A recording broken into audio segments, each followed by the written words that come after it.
I had a really hard time with that for a long time, thinking that there was strength in vulnerability. Oh, I agree with you. I was exactly the same way. I would never have shown that I was like a super like emotional, mushy individual. I was going to be all business all the time, not going to show vulnerability as a woman, as a young leader. There were a whole host of reasons why I wasn't going to do it. And it wasn't until probably almost into my 30s when I realized the power and strength, as you said, that comes from being vulnerable, from being authentic and showing our true selves. Hi, I'm Erin Marcus, former corporate executive turned entrepreneur and founder and CEO of Conquer Your Business. Welcome to the Ready Yet podcast. We're excited to bring you more than 100 episodes of interviews and insights designed to help entrepreneurs get the financial and emotional freedom they need in order to build a business and a life they're proud of.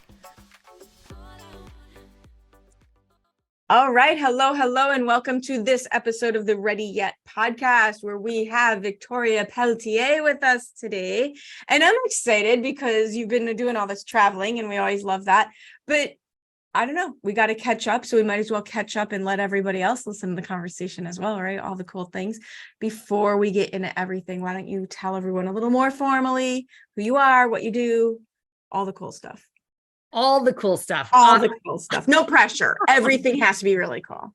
Okay. Well, so I am a mom and a wife. I'm a 20 plus year C-suite executive that has always had a multitude of side hustles. I am a fitness fanatic. I'm a foodie and love great wine. Nice. Those are the cool things in one big bucket. I also describe myself as a multi-potentialite, given the very, very diverse interests that I have. Totally agree with that. Very diverse. I'll share you a quick story as we catch up here. So currently, as we record this, my boyfriend is off somewhere in the boundary waters in Canada, unreachable with what I call a canoe and a string. I'm assuming he's still alive, right? And so he zelled me $300. We live together, but I don't know why he did this. So he zelled me $300 before he left. And I'm like, what's this for? Because he does all the cooking and he says that it's for food. I'm like, I don't need the money. I need the food, right? Like, I have money. I need food. So what does he do? He goes off on his trip and I very quickly spent $250 of it on an online landscape design class and all these extra tools. And at 53 years old, I've been eating boxes of cereal since he left. But I have a really cool base map of a garden project now to scale. That I'm very excited to show him when he Awesome. comes back. So I totally get that multitude of interests. And I want to dive into that for a second, if we would, because I think there's something that happens with entrepreneurs and business owners and speakers and thought leaders that we think we're supposed to be working 24 hours a day.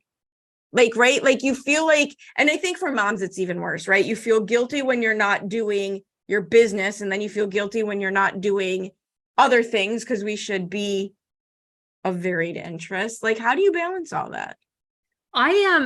So I've had this saying for a long time that where there's conviction, there is capacity. And so, I mean, if you really want to do these things, like let's stop making excuses. Now, I say that and I recognize there's still only 24 hours in a day, and one must sleep at some point. So for me, the conviction is if I decide that I want to do it. And for me, actually, that was having a executive career and being a partner and a mother as well. And so that meant there's trade-offs at times, but I made the choice to do that. And so for me, that was things like I was up super early in the morning to work out, fitness fanatic, as I said. So working out is a non-negotiable for me. Get to the office. I tried to, if I wasn't traveling, tried to, leave to be home for dinner with the family. And then I worked online afterwards, or the passion projects that I have, or I tell people who maybe want to start a side business, maybe it'll eventually grow to their core day job. Like there's your 9 to 5 and then there's your 5 to 9. And so how you choose to spend that, if it's going to be Netflixing all night, well, then you're not going to be able to get around to some of those other things. So for me, it's been about making the time and space for the things I have conviction or interest in doing, making some trade-offs at times, saying no to some things and learning to delegate or outsource others to be able to fit it all in. It's, it's so true. It's like, and I love what you said about delegating or outsource other things, right? It's about living with intention. It's about deciding what I want to do instead of defaulting to what happens by habit, right? And knowing what to let someone else do so that you can fill your life with the things you actually want to do. Yeah. And a lot of people don't do that. No, I am for me, I choose not to do things that don't bring me joy, either personally or professionally. So am I wrong in saying, because I don't know any exceptions to this, you only get to that point through a catalyst? I don't think any of us grow up knowing to live like that. No, I think you're right. And I think I feel like I am fortunate to be able to do that because of age and maturity that have come. And so there's a lot of confidence that comes in my ability to say no, or to delegate or outsource certain things. It is also come with a, stage in life. There were, I worked multiple jobs, all like I started working at age 11 and all throughout university, et cetera. But I had to do that before. So there's moments in time where you need things you don't enjoy because you need to put food on the table, or things that, required for family. So to do that, you might not enjoy. So there are exceptions for sure to doing things that don't bring you joy. But again, I think maturity, confidence, money, there's things like all of those things have allowed me to be in a certain position to be saying no and following the joy. One of the quotes I heard some years ago when I first started my business was, spend some time living like nobody will so that you can live like nobody can. And I really, right? I mean, the trick is to not get stuck, right? Not get stuck in the grind. Yeah, I literally just started listening this morning to the audiobook. I'm only 2 chapters in, so don't ask me too much, but Seth Godin's book, the Song of, what's it called? Song of Influence. Now I'm going to have to, Song of Significance. See, again, I knew I just did it this morning, but he talks about bees and these songs and the bees. And for me, this one was so powerful because he said, every spring coming out of the winter, like queen bee plants has an egg for a new queen bee, and they all leave the hive and they go and find and try and rebuild. And so leaving the comfort zone to go and start again and build new, potentially building bigger. And so I think that's a choice we have. And so many people stay stuck because it's comfortable, because there's fear of the unknown. And it's so interesting how themes come up, right? I had this conversation with my dad, of all people, and I don't even know how it came up, that how many people stay in jobs and relationships miserable for years. Yeah. For years. Well, and there's, so I mean, I'm second 2 times married. First time was 11 years, and to my ex-wife, I'm now married to a man. But I stayed a lot longer with my ex-wife, even though she was my best friend. And so it was hard because I loved her, wasn't in love with her, but we had she had 1 child who was my stepdaughter. And then I gave birth to our 2 children together. And so the thought of leaving what was not a bad marriage, but I wasn't happy or fulfilled because of my children, because of my family. And so that was a choice I made. So a couple years extra, but there's people who are in horrific relationships. Right. And I'm not right. And more jobs. And I've always thought that I probably give up a little, like I don't know. Some people call it strong boundaries, and some people tell me, well, you're not trying hard enough, but like, this is my cut and dry. I don't know. It could fall on either side. So what are you doing with I know you do a lot of speaking. What is that message that you want to get out there? Because I know it's kind of related to what we've been talking about, but what is that message that you really want to put out in the world?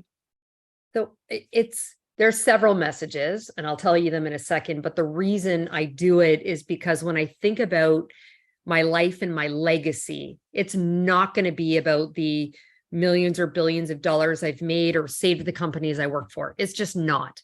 I want my legacy and impact to be around how I've made the communities, the workplaces, and the world a better place. And how can I participate in that and help others with their journey? So that's my why. That's why I do it. And then what I speak on are things like overcoming adversity, how to be resilient, to the career advice and advancement and development, and the things I wish my 20-something-year-old self, would have known. And maybe some of these lessons I can share with these new early career leaders, save them some of the pain, that I had too. Speaking about leadership and culture. And one of the things I'm most, committed to and advocate for is diversity, equity, and inclusion. And so I speak on all of these things, plus a couple of others, but these are things that are really meaningful to make, again, individuals or our communities and our environment a much better place. And I think resilience is huge. Resilience is absolutely huge. And I think it's harder and harder to grow up and learn to be resilient when you grow up in an environment that has zero room for failure, right? That teaches only perfection. Like, how are you supposed to become resilient in an all or nothing environment? Well, I think there's and I had to learn this, I think there's a healthy way to be resilient. And I say, and so I think it's a little bit, there's two parts to that. So for me, I'll say, I've experienced extreme trauma, adversity, challenge. And there's a little bit of me that's just, it's DNA, fight or flight. I'm a fighter, so I am resilient because of that. But it's also, I believe, like a muscle that you can develop. And so although I had some element of that resilient, I wouldn't say I always did it in the most healthy way. Just packing up and compartmentalizing something that, traumatic that's happened and not dealing with the emotions and not dealing with how it's going to impact me, that's not healthy.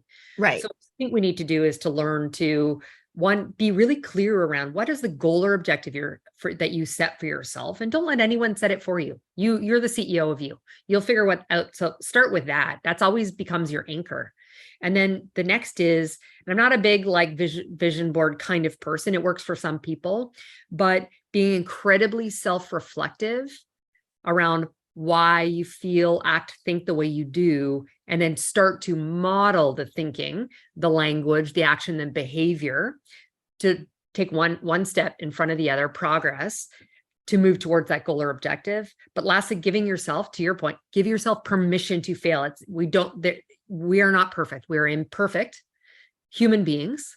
And then messy process. And just go back to that. Okay, so permission to fail. What have I learned from this? Pick myself back up and anchor back on again. Where is it that I want to get to? And what I totally agree with you. And the other piece that I remind myself, because I watch my language, right? Being an observer of my behavior, but being an observer of what I say, is trying to get away from the idea that I have to fix my mindset. I have to fix my calendar. I have to fix my business, because that implies that one, it's broken, and two, that at some point it'll be perfect and I won't have to worry about it anymore. Right. And what that does is it makes me believe that there's this imaginary date when everything's going to be easy.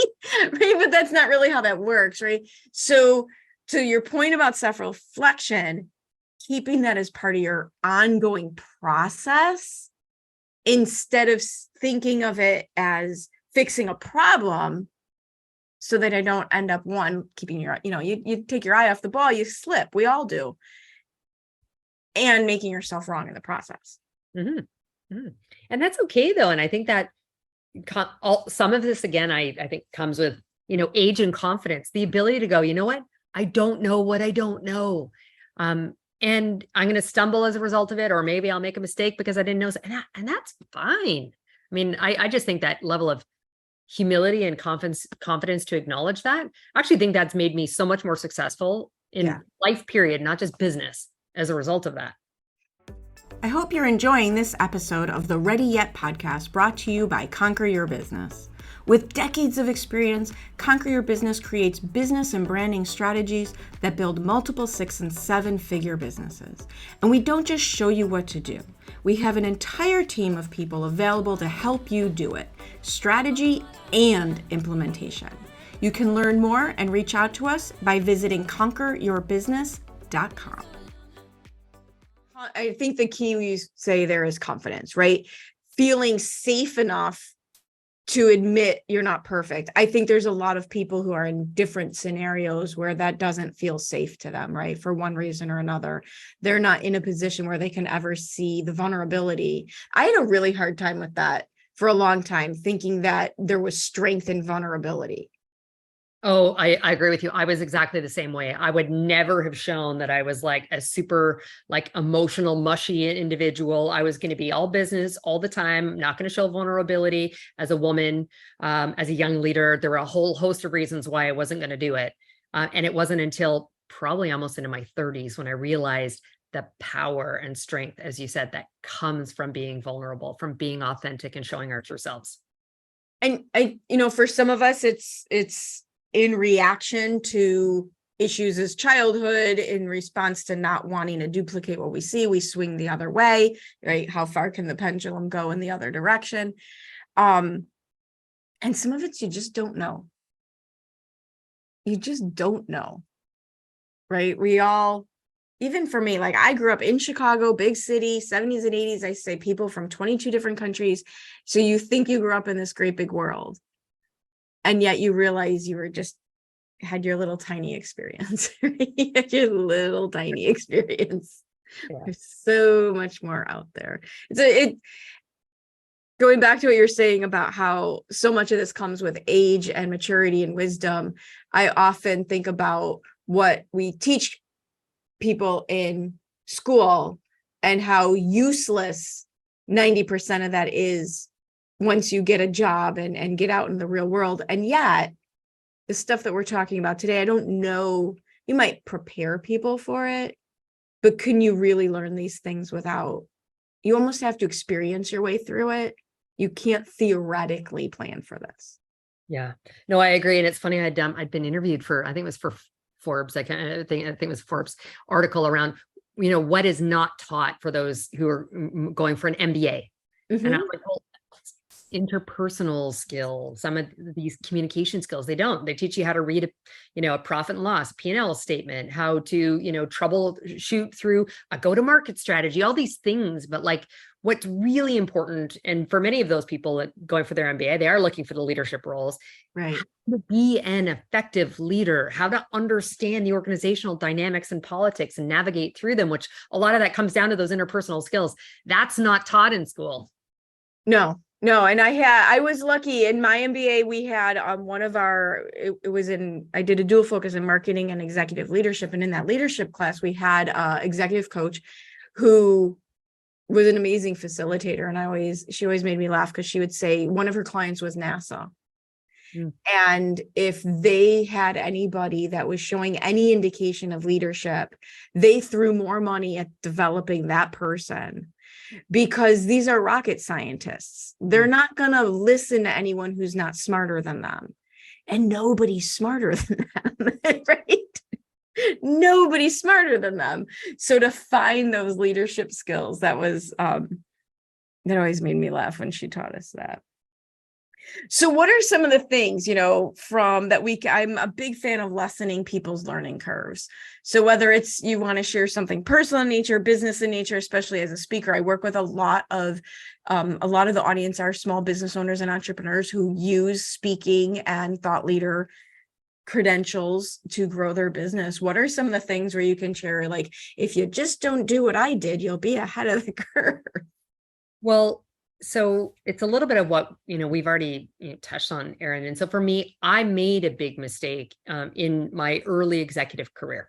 So I became an executive at age 24. I became the chief operating officer for a large outsourcing organization. And as the only woman and the youngest by a couple of decades, let alone the fear and insecurity that came with some of the things from my childhood, et cetera, I didn't show up authentically.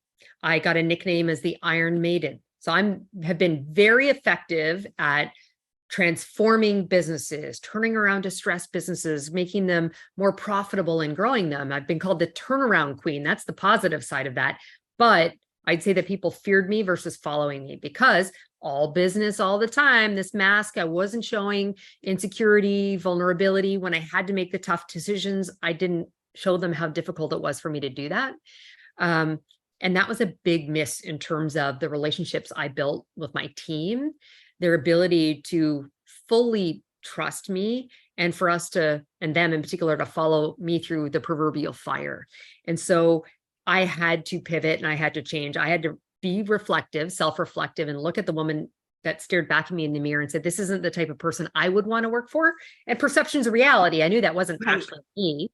But my turtle I have on my arm, a tattoo matching with my best friend. She calls me that: tough exterior, all marshmallow inside. I needed to let the marshmallow out. I needed to let other people see that. And it didn't make me comfortable to start to open up, to start to be vulnerable. So I had to consistently do it, lean into what was making me uncomfortable until it became more natural and innate. And with that, I saw this tremendous change in the team and our dynamics. And it's kind of used to talk about the family atmosphere. But for my second wedding, a ton of my employees came because we had developed that kind of a relationship.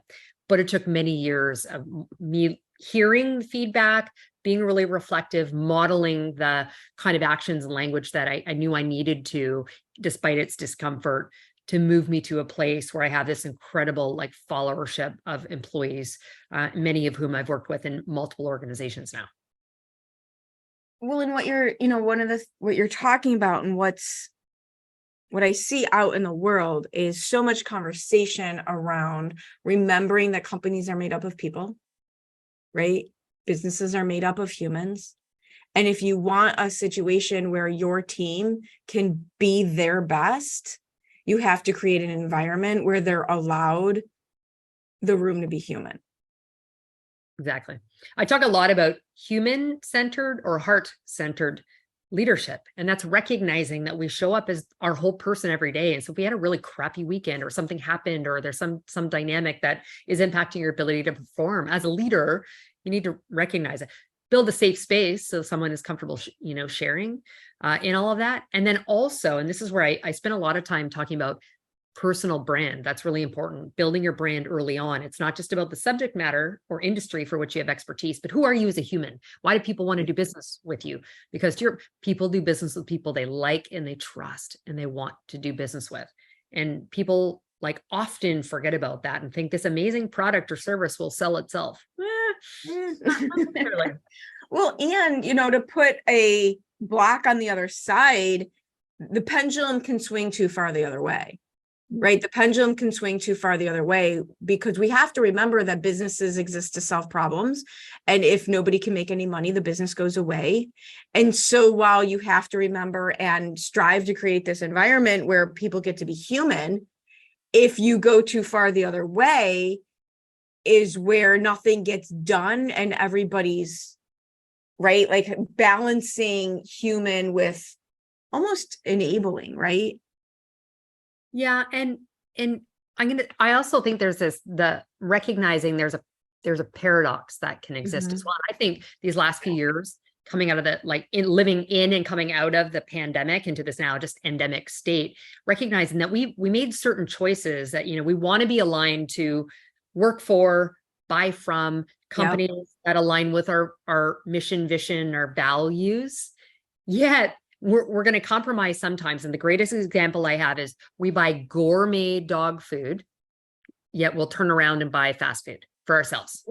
Right. And so there's a lot of these paradoxes that exist. And that just goes back to us being human. And so how do you recognize that in business, treat people as humans that come with very different lived experiences, the 22 countries you talk about, but there's so much more intersectionality of the diversity that we could talk about, how to recognize that and how they show up and how that's going to influence how they engage, how they perform in the workplace.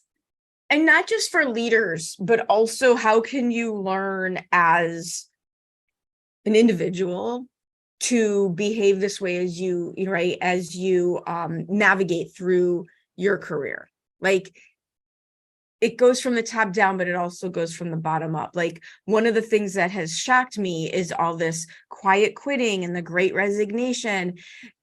I'm 53 years old. I've quit every job I didn't like. So I didn't need a label and a social movement to tell me if I was miserable, I should go do something else. That if I was treated really badly and unfairly and not paid for the work I was doing, I should go somewhere else. Now, should things change and this not be an issue? Absolutely. But I'm only going to live so long. I'm not waiting for that to create my reality, right? Yeah. So you kind of got to go from both sides. The leadership can change, but you don't have to wait around for it, right?